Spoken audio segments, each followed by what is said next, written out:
Hello students, how are you? I hope you are fine. I am Gautam Pathak from Divyar Global Public School, Ahmedabad School, Devariya, Ambedkar Nagar. Students, today I am so glad to start teaching learning process to start for standard 1st to 4th, and it is my first video to English grammar, and from today I am going to start English grammar. And in English grammar, your first chapter is alphabetical order. Students, आपके first chapter का name alphabetical order है। ये alphabetical order होते क्या हैं, पहले तो हमको ये जानना पड़ेगा। अल्फाबेट, आप लोगों ने अल्फाबेट अपने नर्सरी केजी सेक्शन से पढ़ा हुआ है कि हम लोग स्टार्टिंग में जब घर जाते हैं स्कूल में तो हम लोगों को ABCD ऐसे पढ़ाया जाता है। तो ये जो well arrange group of letters होते हैं एक सीक्वेंस में, इनको हम अल्फाबेट बोलते हैं।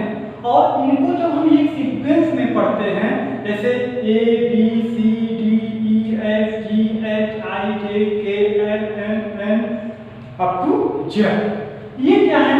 यही हमारे अल्फाबेट है। किसके? इंग्लिश लैंग्वेज के। अच्छा, हम लोग जब इसको पढ़ते हैं तो हम किस लिए पढ़ते हैं? आपने देखा होगा इंग्लिश लिटरेचर में, क्या आपके A to Z जितने भी लेटर्स हैं, क्या कोई भी वर्ड्स इन 26 लेटर्स जो कि होते हैं उनसे अलग भी आता है लेटर? नहीं, कभी नहीं आएगा। और इसी तरह से हम लोग हिंदी में भी पढ़ते हैं, और से लेकर ज्ञ तक। ठीक, तो अल्फाबेटिकल ऑर्डर, इनका यूज क्या है? हम इंग्लिश में, आपको जैसा पता होगा, हम रीडिंग राइटिंग करने के लिए अपने जो है फीलिंग्स को, अपने थॉट्स को, अपने आइडियाज को रिप्रेजेंट करने के लिए हम इन वर्ड्स का, इन लेटर्स का एक well arrange group of letters को ही तो वर्ड कहते हैं, और well arrange group of words को सेंटेंस कहते हैं। और सेंटेंस हमारे फीलिंग्स को, हमारे आइडियाज को, हमारे स्टेटमेंट्स को डिलीवर करने का, रिप्रेजेंट करने का एक मीडियम होता है। तो इस अल्फाबेटिकल ऑर्डर का यूज क्या है? तो हम मेनली इनका यूज क्या है आपको हम बताते हैं। A dictionary is followed by the alphabetical order. Dictionary जानते हैं? डिक्शनरी क्या होती है? जब हम कोई भी लैंग्वेज को, हम किसी भी एस्से को, किसी भी स्टोरी को, किसी भी चीज को जब इंग्लिश में हम पढ़ते हैं या लिखते हैं, तो कहीं कहीं हमको ऐसे वर्ड्स भी मिलते हैं जिनको हम प्रॉपर अंडरस्टैंड नहीं कर पाते हैं। तो उसके लिए हमारे पास एक हेल्पिंग बुक होती है जिसको हम डिक्शनरी बोलते हैं। डिक्शनरी क्या होती है? डिक्शनरी आपके हार्ड वर्ड्स या इंग्लिश वर्ड्स के एक कलेक्शन होता है जिसमें आपको उसकी मीनिंग प्रॉपर वे एक सीक्वेंस में दी गई होती है।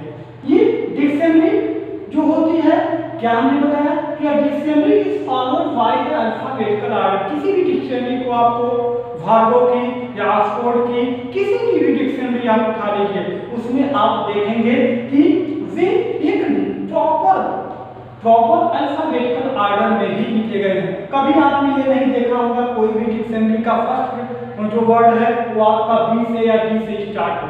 सारे डिक्शनरी के फर्स्ट वर्ड ए से ही स्टार्ट होते हैं। जब ये वर्ड्स के, ये लेटर से इंपॉर्टेंट वर्ड्स फिनिश हो जाते हैं तो बी लेटर, फिर सी लेटर, फिर ऐसे कर करके लास्ट वाला जो आपका वर्ड लेटर होता है वो जेड लेटर से स्टार्ट होता है। यानी हम जो अल्फाबेटिकल ऑर्डर में पढ़ रहे हैं ना, वो किस लिए पढ़ रहे हैं? हम इस डिक्शनरी को यूज करने के लिए, क्योंकि डिक्शनरी हमको एक कलेक्शन है वर्ड्स का जो हमारे प्रॉब्लम्स, जो हमारे वर्ड्स की मीनिंग हंसती है, वहां से हम हेल्प लेते हैं। अब देखिए, हम बात करते हैं और हम अल्फाबेटिकल ऑर्डर को पढ़ते भी इसीलिए हैं, इसलिए how to use a dictionary. अब जब हम अल्फाबेटिकल ऑर्डर पढ़ रहे हैं तो किस लिए पढ़ रहे हैं? डिक्शनरी को ही तो यूज करने के लिए, क्योंकि डिक्शनरी हमको ये बताती है कि हम लैंग्वेज को कैसे प्रॉपर में समझ पाएंगे। तो देखिए, ये डिक्शनरी को हम कैसे कैसे यूज कर सकते हैं। तो यूज करने के लिए this makes looking up word, देखो, इजी एंड क्विक। जब हम किसी डिक्शनरी को ओपन करते हैं ना, तो हमको क्या हेल्प मिलती है? पहली तो हेल्प यही होती है डिक्शनरी हम बहुत आसानी से, इजी वे, आराम से हम ढूंढ सकते हैं। और वो भी कैसे? क्विक, जल्दी से। हम जल्दी से और आसानी से हम किसी भी वर्ड को ढूंढ सकते हैं। जैसे आपका डॉग है, DOG, डॉग। अब आपको डिक्शनरी में इस वर्ड का मीनिंग ढूंढना है।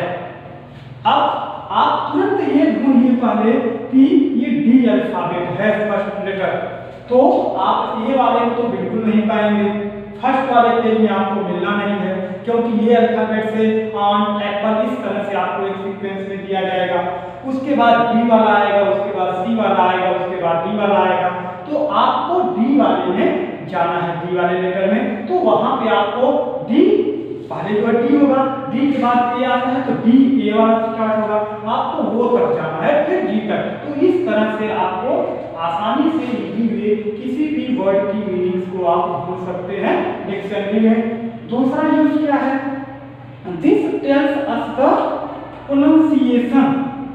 प्रोनाउंसिएशन मतलब किसी भी वर्ड को कैसे बोला जाता है, उनका प्रोनाउंसिएशन, उनका बोलने का उच्चारण। प्रोनाउंसिएशन मीन्स होता है उच्चारण, उनका उच्चारण हमको कैसे करना है ये भी हमें डिक्शनरी ही बताती है।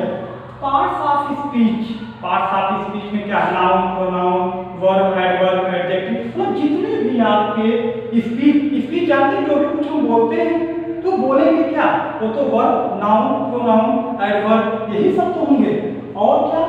मीनिंग ऑफ द वर्ड्स, मतलब जो भी हमारे वर्ड्स हैं उनकी मीनिंग, यानी पार्ट्स ऑफ स्पीच में जो भी वर्ड्स आते हैं उसकी मीनिंग को प्रोनाउंसिएट करने के लिए, उनकी मीनिंग को फाइंड आउट करने के लिए हम डिक्शनरी का यूज करते हैं। और डिक्शनरी आपकी अल्फाबेटिकल ऑर्डर पर ही डिपेंड होती है। तो ये समझ में आ गया। अब देखिए, जैसे आपको एग्जांपल्स हम देते हैं कि कुछ हमारे यहाँ पर सब्जेक्ट्स के नेम दिए गए हैं। अब हमको मान लीजिए अगर डिक्शनरी में ढूंढना है इनको, जैसे हमने लिखा पहले हिंदी, फिर इंग्लिश, फिर सोशल स्टडीज एंड मैथ्स। अब हम आपको ये कह दें कि इनको क्या करना है? अल्फाबेटिकल ऑर्डर में राइट करना है, तो क्या करेंगे?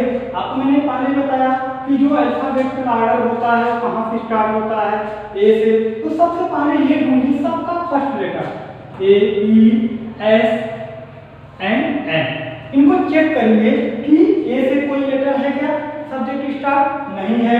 B से नहीं है, C से नहीं है, D से नहीं है, E से नहीं है, F से नहीं है, G से नहीं है, G से देखिए E से भी है। तो A, B, C, D, E, E पहले आया तो E मतलब इंग्लिश को पहले क्या करेंगे? लिखेंगे इंग्लिश, ENGLISH, इंग्लिश हो गया। ठीक। अब E के बाद अगला वाला जो भी सब्जेक्ट आएगा वो E, S, G, H। अब देखो H आ गया तो हिंदी, HINDI, हिंदी हो गया। उसके बाद MIJKLM, M means maths, maths हो गया।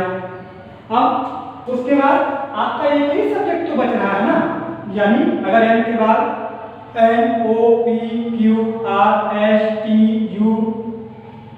तो S आपका पहले आया तो यहाँ पे हो गया social, SOCIAL, social, STUDIES, social study.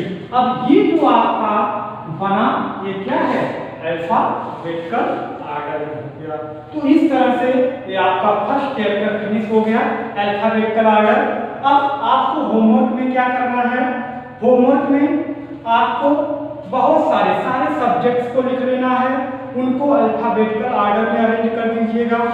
आप किसी भी वैन के या स्कूल की सभी थिंग्स को लिख लीजिए, उसको अल्फाबेटिकल ऑर्डर में राइट कर लीजिए।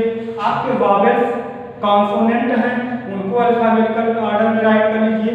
ये आपका फर्स्ट चैप्टर फिनिश हो गया। आप किसी भी बुक को उठाएंगे तो वहां से आपको ये क्लियर हो जाएगा। होमवर्क आपको हम बाद में अपलोड भी कर देंगे। In this way, this session is completed. So, thank you to one and all. Have a nice day.